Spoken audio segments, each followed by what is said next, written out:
자, 무화과 나무는 이스라엘을 상징하는 나무인 것이죠. 그 열매를 맺지 못하는 선민이라고 자처하면서 하나님께서 원하시는 열매를 맺지 못하는 그 무화과 나무를 저주하심으로 곧 마르게 되었습니다. 이스라엘 백성들은 주님의 말씀을 거부했습니다. 인류를 구원하시기 위해서 이 땅에 성육신하신 예수님을 그들은 배척했습니다. 결국은 십자가에 못 박아 죽이는 죄를 짓게 된 것이죠. 자, 그러나 우리가 마태복음 24장 32절에 보면은 무화과 나무의 비유를 배우라 이렇게 말씀했습니다. 그 가지가 연하여지고 잎사귀를 내면 여름이 가까운 줄 알라 이렇게 말씀했어요. 이것은 회복된 이스라엘을 상징하는 것입니다. 자, 이스라엘 백성들은요, 거의 1900년 이상, 2000년 가까이 전 세계로 디아스포라 됐었던 그런 민족이었습니다. 나라를 잃어버리고 주권을 잃어버린 채 그들은 전 세계 이방인, 객이 되어서 흩어져 살았습니다. 그런데 예수님께서 예언하신 이 때가 가까우니까 그들은 전 세계에 흩어졌던 그런 이스라엘 민족들이 본국으로 귀환하게 되고 1948년 5월 14일에 독립을 하게 됩니다. 거의 2000년 가까이 나라를 잃고 흩어졌던 객이 되었던 그들이 나라를 회복하는 놀라운 역사가 일어나게 되는 것이죠. 이것은 바로 회복된 이스라엘을 상징하는 내용을 말하는 것입니다. 자, 이것은 바로 예수님의 재림이 아주 가까웠음을 예언으로 하셨던 말씀인 것입니다. 주님의 예언의 말씀대로 이스라엘은 회복되었습니다. 자, 세 번째는 그리스도인들을 상징하는 것입니다. 열매를 맺지 못하는 그리스도인들. 세례 요한이 선포했었던 것처럼 도끼가 나무 뿌리에 놓였으니 회개에 합당한 열매를 맺으라. 열매 맺지 못하는 나무는 찍혀 불에 던져지리라. 이렇게 선포했던 것입니다. 그러므로 우리는 반드시 열매를 맺어야 되는 것이고 예수님께서 보시는 것은 잎사귀가 아니라 열매를 보신다는 것입니다. 예수님께서 이 땅에 계실 때 골로새서 1장 19절에 보면 아버지께서는 모든 충만으로 예수 안에 거하게 하시고 예수님께서 이 땅에 육신을 입고 계실 때에도 모든 충만으로 예수 안에 거하게 하셨다 이렇게 말씀하고 있습니다. 골로새서 2장 9절에 보면 그 안에는 신성의 모든 충만이 육체로 거하시고 하나님의 그 신성의 모든 충만이 육체로 거하셨던 것을 증거하고 있습니다. 그러나 주님께서 받으신 모든 고난과 그리고 모든 시험은 인성 안에서 받으셨던 것이죠. 예수님께서 성령의 세례를 받으신 이후에 세례 요한에게 물 세례를 받고 물에서 올라올 때 하늘이 열리고 하늘로부터 성령이 비둘기 형체로 내려오셨습니다. 하나님께서는 나사렛 예수님에게 성령을 기름 붓듯 하셨어요.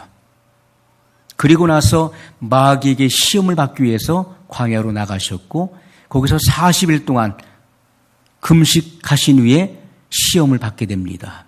이것은 그분의 신성 안에서 받는 시험이 아니라 인성 안에서 받으신 시험이었던 것입니다. 예수님은 이 땅에 사시는 동안에 인성으로 사셨던 것이죠. 인성 안에서 모든 고난을 주님은 받으셨기 때문에 우리가 이 땅에서 당하는 모든 시험과 그리고 고난을 아시는 분이시고 우리를 채울하지 아니하시는 분이 아니시라고 말씀하고 있어요. 이것은 절대적인 긍정을 말하는 것입니다. 주님은 반드시 우리를 채울하신다는 거예요. 지극히 높은 보호자에 계신 분이 낮고 천한 이 땅에 오셔서 인생과 동거동락하면서 주님은 이 모든 것들을 경험하셨기 때문에 우리의 연약함을 돌보시는 분이시라고 주님은 약속하고 계시는 것입니다. 자, 오늘 우리가 말씀을 통해서 응답받는 기도의 조건을 말씀하고 있습니다. 우리의 기도는 반드시 응답받아야 되는 것이죠.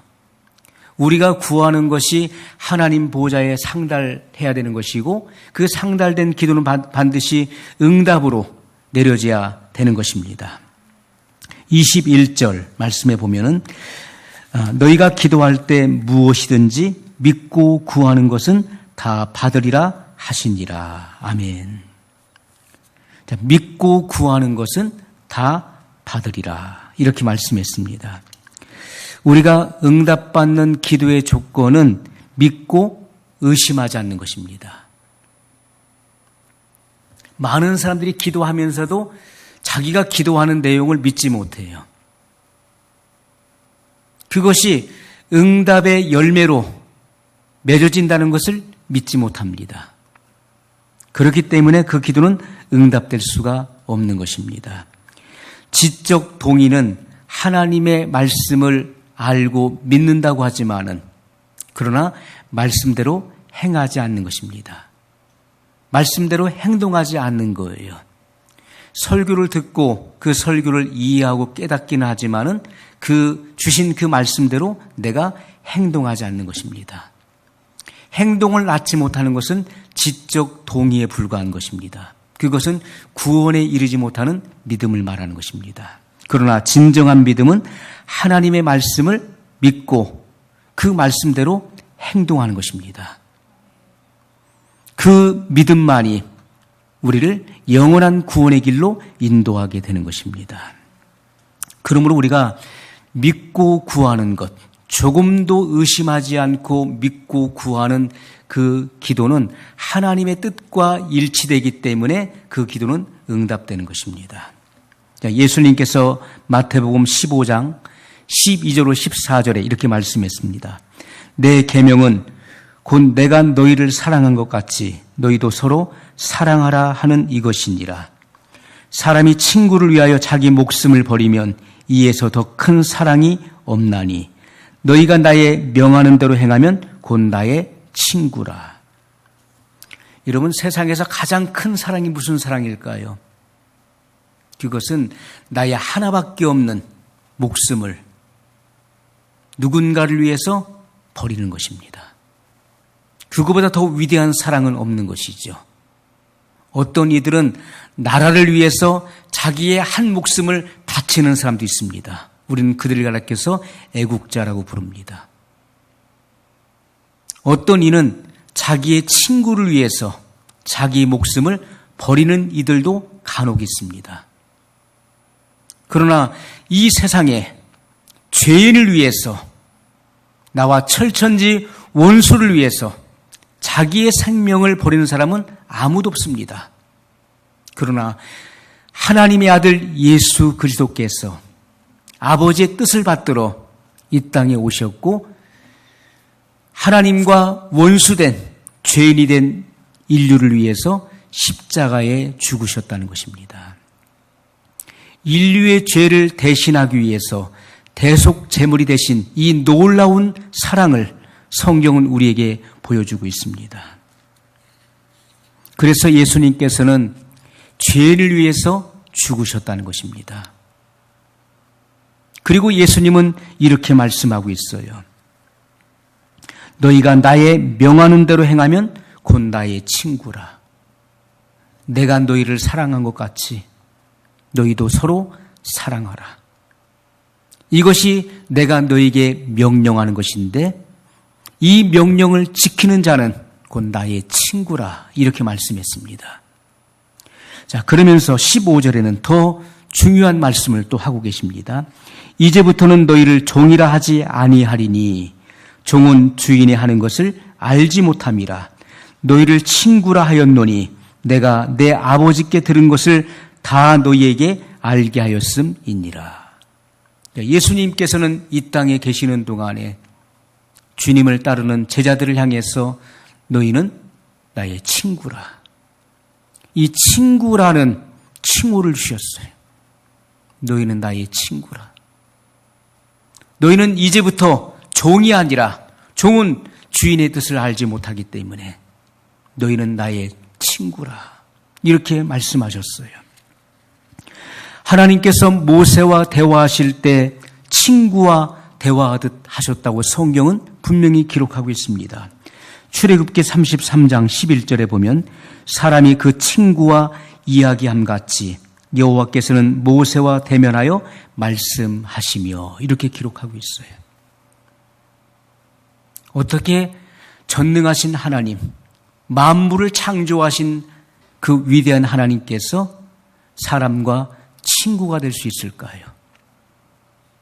하나님께서는 모세를 부르셨고 그 모세와 대화하실 때 마치 친구와 대화하듯 그렇게 하셨다고 성경은 우리에게 기록하고 있습니다. 그러므로 주님께서 우리에게 주시는 메시지가 무엇입니까? 너는 하나님께 기도할 때 친한 친구와 대화하는 것처럼 대화하라고 말씀하고 있는 것입니다. 이것이 주님께서 우리에게 주시는 위대한 메시지예요. 우리는 하나님은 만물을 창조하신 구만리장천에 멀리 계신 그런 하나님, 그런 하나님께서 이렇게 비천한 자의 기도를 들어주실까?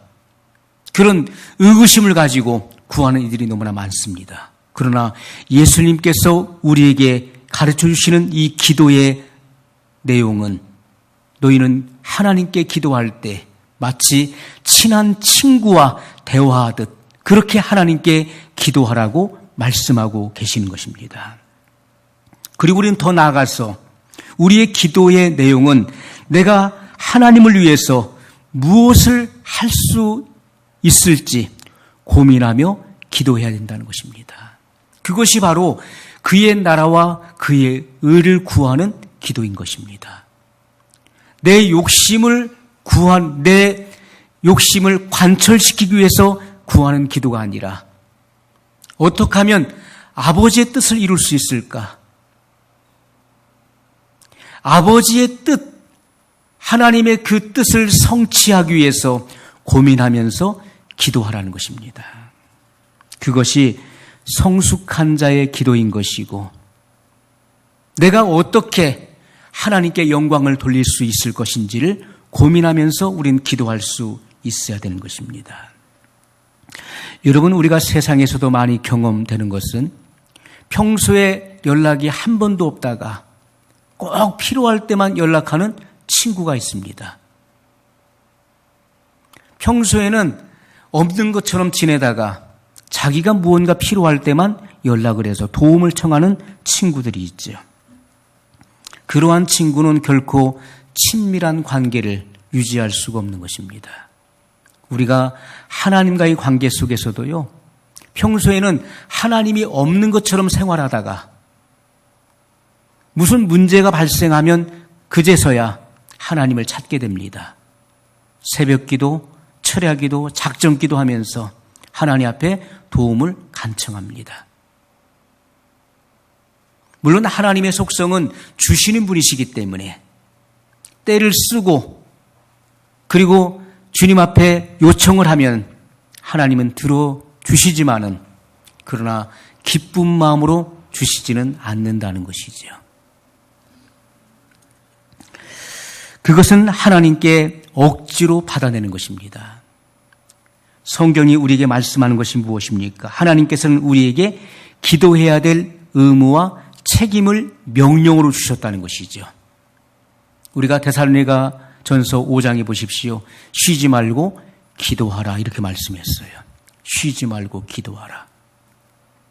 한 과부의 그런 억울한 일들을 재판장에게 호소하기 위한 끈질긴 기도를 예수님께서는 비유로 말씀해 주셨습니다.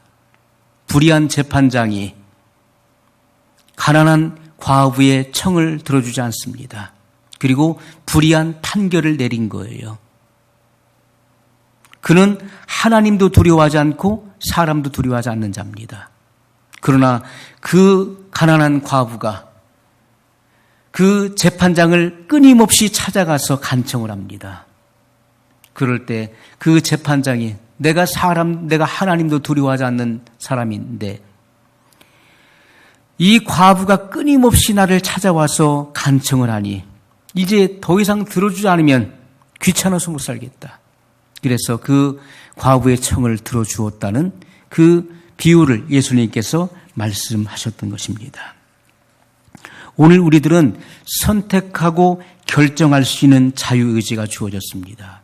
아무리 하나님께서 우리에게 기도의 이 책임과 의무를 명령으로 주셨다 할지라도 사람은 주관적인 인격의 개체로 존재하기 때문에 내가 불순종하고 거역하고 안 해버리면 어찌할 수 없는 것입니다. 그렇기 때문에 우리는 우리의 이 자유의지를 가지고 하나님의 명령으로 주신 이 모든 말씀들을 우리가 순종함으로 선택해야 된다는 것입니다. 자, 두 번째, 기도의 응답을 하는 조건이 있습니다. 그것은 예수님의 이름으로 하나님의 영광을 위해 구하라는 것입니다. 요한복음 15장 16절에 너희가 나를 택한 것이 아니요 내가 너희를 택하여 세웠나니 이는 너희로 가서 과실을 맺게 하고 또 너희 과실이 항상 있게 하여 내 이름으로 아버지께 무엇을 구하든지 다 받게 하려 함이니라. 이렇게 말씀했어요. 예수님께서는 내 이름으로 아버지께 구하라. 주님은 예수님의 이름으로 아버지께 무엇이든지 구하면 아버지께서는 내 이름으로 너희에게 주신다. 이렇게 약속을 하고 계시는 것입니다. 자, 예수님께서는 기도의 조건을 말씀하실 때마다 내 이름으로 기도하라는 말씀을 무려 5번이나 언급하셨어요. 내 이름으로 아버지께 기도하라. 우리가 성경에서 말씀하고 있는 예수님의 이름 속에 담겨진 비밀이 있죠. 우리가 이름이라고 하는 것은요, 그 사람을 대변하는 것입니다. 그렇기 때문에 우리가 사람의 이름을 듣게 되면 그 사람을 연상하게 되죠. 그리고 그 사람이 지니고 있는 것들을 우리는 생각하게 되는 것입니다. 귀신들이 예수님의 이름 앞에 굴복되어진 것은 그 이름 속에 담겨진 그 비밀이 있기 때문에 귀신들도 예수님의 이름을 믿고 떠는 것입니다. 자, 예수님의 이름 속에 담겨진 그 의미가 무엇입니까? 그분의 인격을 담고 있는 것이죠. 그리고 그분의 하시는 일, 사역을 담고 있습니다. 그리고 그분의 신분. 예수님의 신분은 만왕의 왕이시며 만주의 주시라는 거예요. 만물의 창조주이십니다. 그분의 능력이 담겨져 있어요. 그분의 성품과 그분의 영광이 그 이름 속에 담겨져 있는 것입니다. 그렇기 때문에 우리는 그 이름으로 예수 그리스도의 이름, 천상천하의 가장 뛰어난 이름, 가장 높은 이름은 바로 예수님이라고 하는 이름인 것입니다. 그 이름을 사용할 수 있는 그런 권리와 특권을 오늘 우리에게 주셨어요. 오늘 우리는 예수 그리스도의 이름을 사용하여 하나님 아버지께 기도할 수 있는 그런 특권이 우리에게 주어졌다는 사실이에요.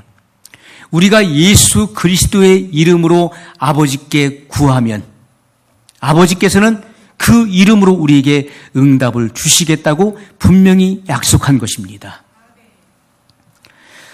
자, 사도 야고보가 기도의 응답을 받지 못하는 이유를 말씀했어요. 이것은 정욕으로 쓰려고, 정욕과 자기 자랑을 위해 드리는 기도는 응답받지 못하는 것을 분명히 말씀하고 있습니다.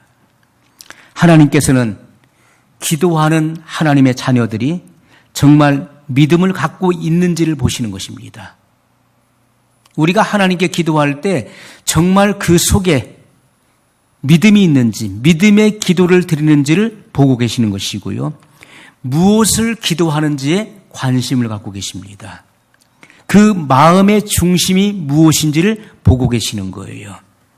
자, 어떤 마음으로 기도하는지는 굉장히 중요한 것입니다. 마음의 동기가 중요해요. 우리가 무슨 말을 할 때 그 마음의 동기로부터 그 마음의 그 출발점이 어떠한가가 굉장히 중요한 것입니다. 우리가 하나님 앞에 기도할 때 그 마음의 출발점이 어떻게 시작되느냐는 것은 굉장히 중요한 것이죠. 하나님은 그 마음의 동기를 살피는 분이십니다. 우리가 하나님으로부터 그 동기가 조금만 빗나가도 하나님은 알아채시는 거예요. 그것은 하나님의 그대로 드러나게 되어 있습니다. 우리의 마음의 자세와 마음의 태도가 어떠한가 하는 것은 굉장히 중요한 것입니다. 예수님께서 겟세마네 동산에서 최후의 기도를 하실 때 아버지 나의 원대로 마옵시고 아버지의 원대로 되기를 원하나이다. 예수님의 기도의 내용은 바로 그것이었습니다. 예수님께서 기도하실 때 아버지 만일 할만하시거든 이 잔을 내게서 지나가게 하옵소서. 이 잔은 바로 인류의 죄악을 대신하는 바로 고난의 쓴 잔을 말하는 것입니다. 십자가를 지지 않고도 인류 구원을 이룰 수 있는 길이 있다면 그 길을 열어주십시오. 그러나 나의 원대로 마옵시고 아버지 원대로 되길 원하나이다. 이렇게 기도하셨습니다. 자, 예수님의 기도의 그 내용은요, 하나님 앞에서 내 뜻을 굽히는 그런 기도를 들으셨다는 거예요. 우리는 어떻습니까? 절대로 내 뜻을 굽히려고 하지 않습니다. 어떻게 해서든지 내 뜻을 하나님 앞에 관철시키려고 하는 그런 이기적인 기도, 욕심의 기도로 일관되는 것을 우리는 수없이 많이 우리 스스로가 경험을 한 바입니다.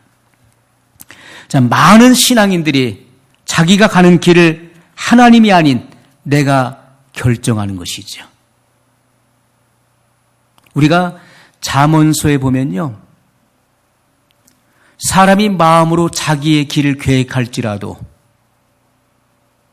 그의 걸음을 인도하는 자는 여호와시니라 이렇게 말씀했습니다. 우리가 수없이 많은 우리의 앞길에 대한 어떤 구상을 하고 계획을 세운다 할지라도 그 결과적으로는 그 걸음을 인도하는 이는 여호와시라고 말씀하고 있는 것입니다. 그런데 우리는 어떻게 해서든지 기도를 드릴 때도 내가 가는 길을 내가 결정하려고 하는 거예요. 하나님께서 그 길을 인도하시고 결정하시도록 내 뜻을 굽혀야 되는데 끝까지 내 의지를 굽히지 않는 모습들을 많이 보게 됩니다.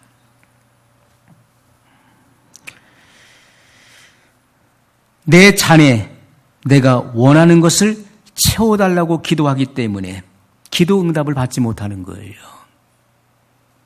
우리는 내 잔에 하나님의 뜻이 담겨져야 되는 거예요. 그런데 내 잔에 내가 원하는 것만 받으려고 하는 것입니다. 그것이 욕심의 기도예요. 자, 하나님께서는 우리를 실패하게도 하시는 분이십니다. 때로는 우리가 실패를 경험할 때가 있는 거예요. 하나님께서는 우리를 실패를 경험하게 하시고 때로는 고난의 긴 터널을 통과하게도 하시는 것입니다.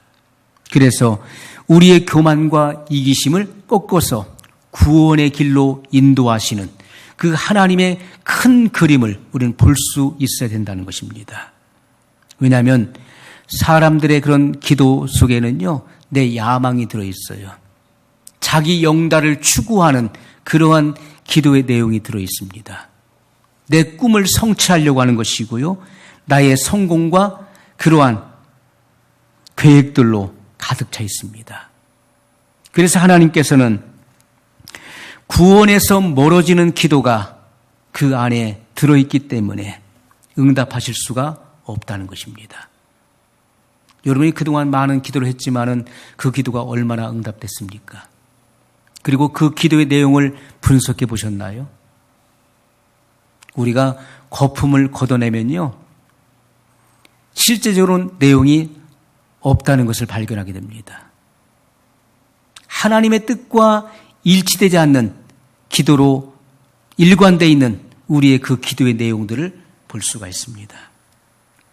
자, 그런데 하나님의 영광을 위해서 기도했는데도 그 기도가 응답되지 못하는 기도도 있다는 것입니다. 분명히 내가 하나님의 영광을 위해서 기도한다고 했는데 그 기도가 응답되지 않는 기도도 있어요. 그것은 그 사람의 분량을 초과하기 때문에 그런 것입니다. 각 사람은 다 저마다의 분량이 있는 거예요. 그 사람의 그릇이 있는 것입니다. 하나님은 그 그릇에 맞게끔 주시는 거예요. 비가 오는데 옛날에는 빗물을 받아서 마셨습니다. 자, 비가 쏟아지는데 그릇에 채우는데 나는 가득 채웠습니다. 가득 채웠어요. 그런데 그 채운 그릇을 보니까 종재기예요. 충만하지만은 그것은 종재기에 충만한 거예요. 어떤 사람은 대접에 채웠어요. 어떤 사람은 큰 다라에 채웁니다. 저마다의 분량이 있는 것입니다. 저마다의 그 쓰임 받는 그릇이 있는 것이죠. 그런데 어떤 이들은 하나님의 영광을 위해서 한다고 하지만은 너무나 허황된 것을 구하는 이들이 많이 있습니다. 하나님께서는 감당할 수 없는 기도에 응답하시지 않는다는 거예요. 그러므로 우리는 하나님께서 무엇을 주시든지 그리고 하나님의 결정을 전적으로 믿는 그런 신뢰가 있어야 된다는 것입니다. 하나님께서는 최선의 길로 인도하시는 거예요. 제가 늘 기도하면서 구했던 것은 하나님께서 가장 최선의 길로 인도하심을 믿는다는 기도의 내용이었어요. 하나님은 항상 제가 구하는 것 이상으로 최선의 길로 인도하신다. 내가 고난의 그런 긴 터널을 통과할 때에도 이것은 바로 하나님의 최선의 길이다. 하나님께서 나를 최선의 길로 나를 인도하고 계신다. 여러분, 우리가 이러한 믿음을 가질 때 우리는 시험에 들지 않는 것입니다. 시험받지 않는 거예요. 왜냐하면 하나님께서 주시는 것이 최선의 응답이에요. 그것이 하나님의 최선의 결정이에요. 그렇기 때문에 나는 조금도 시험에 들 여지가 없는 것입니다. 오늘 우리는 우리의 기도가 바뀌어야 돼요. 기도의 자세와 태도가 바뀌어야 되는데 우리가 기도하는 이유가 무엇입니까? 여러분은 그동안 왜 기도했습니까? 무엇 때문에 기도한 것입니까? 문제 해결받기 위해서 기도하셨나요? 지금 내게 다급한 문제가 있기 때문에 그 문제를 해결받기 위해서 기도를 하셨던 것인가요? 우리는 기도에 분명한 목적이 있어야 되는 것입니다. 우리가 왜 기도하는가? 기도하는 이유는요, 주님과 대화하고 싶어서 기도해야 되는 것입니다. 내가 정말 주님과 대화하고 싶은 거예요. 내가 주님과 정말 교제하고 싶어서 기도해야 되는 것입니다. 사랑하는 사람은 자꾸 만나고 싶은 거예요. 사랑하는 사람은 자꾸 대화하고 싶은 것입니다. 사람이 서로 말이 통하면 어떻습니까? 자꾸 말하게 되죠. 말이 서로 통하게 되면 서로 주고받고 말을 하게 되는 것입니다. 이 세상을 살아가면 우리는 너무나 외롭습니다. 많은 사람이 외로움 속에 살아갑니다. 대화할 상대가 없습니다. 내 말을 진실되게 다 받아주는 사람이 없습니다. 누군가에게 내 마음을 털어놓고 싶은데 털어놓을 대상이 없는 거예요. 그래서 저마다의 외로움 속에 살아갑니다. 그렇기 때문에 우리는 주님 앞에 대화하는 것입니다. 그것도 친한 친구와 대화하듯이 그렇게 하나님께 내 마음속에 담겨진 것들을 주님 앞에 말하는 것입니다. 또 지금은 답답하고 앞길이 보이지 않습니다. 한 치 앞도 내다볼 수 없는 길고 긴 고난의 터널을 통과하고 있습니다. 그렇기 때문에 우리는 하나님 앞에 이 답답한 마음을 호소하기 위해서 나오는 것입니다. 그 누구에게도 말할 수 없는 내 마음에 숨겨진 그러한 죄를 주님 앞에 고백하기 위해서 나오는 거예요. 여러분 마음속에 있는 것을 그 누구에게 털어놓겠습니까? 아무도 털어놓을 사람이 없는 거예요. 그래? 네가 그런 사람이었어? 아마 쉽게 정죄하고 판단하게 될 것입니다.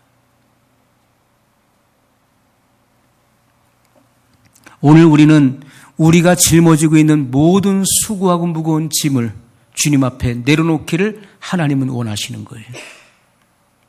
마태복음 11장 28절 이하에 예수님께서 말씀하시기를 수고하고 무거운 짐진 자들아 다 내게로 오라. 내가 너희를 쉬게 하리라. 나는 마음이 온유하고 겸손하니 나의 멍에를 메고 내게 배우라. 그리하면 너희 마음이 쉼을 얻으리니 이렇게 말씀했습니다. 오늘 우리들은 너무나 겸손하지 않습니다. 너무나 고집불통이고 너무나 교만해요. 하나님의 뜻에 순순히 복종되지 않고 순종하지 않습니다. 오늘 우리들은 주님과 같은 마음을 갖길 원해야 돼요. 주님의 마음이 입혀지기를 정말 간절히 소원해야 될 것입니다.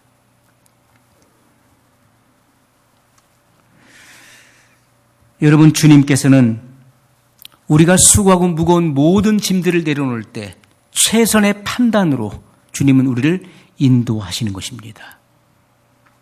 이 세상에서 하나님께서 해결하지 못할 문제는 단 하나도 없습니다. 그것은 나에게 불가능한 것이지요. 이 세상에서 사람이 해결하지 못할 문제일 뿐 하나님께는 해결하지 못할 문제가 하나도 없다는 거예요. 그것이 어떤 문제를 할지라도 그 문제는 내가 여러 날을 고민하고 밤잠을 설쳐도 해결할 수 없는 부분이에요. 그런 문제들이 다 여러분 속에 있습니다. 그러나 하나님께는 능치 못함이 없다는 것입니다. 왜 그렇습니까? 하나님의 말씀은요, 바로 창조의 말씀이기 때문에 그런 것입니다. 창조. 우리가 이 사실을 간과해서는 안 되는 거예요. 그것은 내게 어려운 문제예요. 내가 넘지 못할 높은 담입니다. 절대로 내가 뛰어넘을 수 없는 문제의 담이 내 앞에 가로막혀 있지만은 하나님은 없는 것을 있는 것으로 창조하시는 창조의 말씀이시라는 것입니다. 그러므로 그분께서 해결하지 못할 문제는 단 하나도 없는 것입니다. 우리가 그 사실을 믿을 때 우리는 하나님 앞에 나가서 우리의 마음을 쏟아놓을 수가 있는 거예요. 여러분, 그 마음의 원통함을 물같이 쏟아놓았던 한나의 기도와 같이 죽으면 죽으리라, 그 민족의, 유대 민족의 그 절체절명의 위기 속에서 금식하며 죽으면 죽으리라 하나님 앞에 호소하며 나갔던 에스더와 같이 우리가 그렇게 주님 앞에 나가야 된다는 것입니다. 하나님께서는 수없이 많은 기도가 하나님 앞에 올라오지만은 가장 연약하고 그리고 가장 절박하게 기도하는 하나님의 자녀에게 주님은 가장 관심을 두신다는 것입니다. 우리의 기도가 그러한 이 마음의 동기로부터 호소력이 있는 그런 기도가 되어야 될 것입니다. 친구와 이야기하듯이 진실되게 모든 것을 가식적이지 않고 내 마음의 진실을 그대로 주님 앞에 토로할 때 하나님은 그 절박한 기도, 진실한 기도에 반드시 예수님의 이름으로 응답을 주십니다. 우리 말씀을 기억하면서 한 목소리로 같이 기도하겠습니다. 거룩하신 사랑의 하나님 아버지, 감사합니다. 오늘 우리들의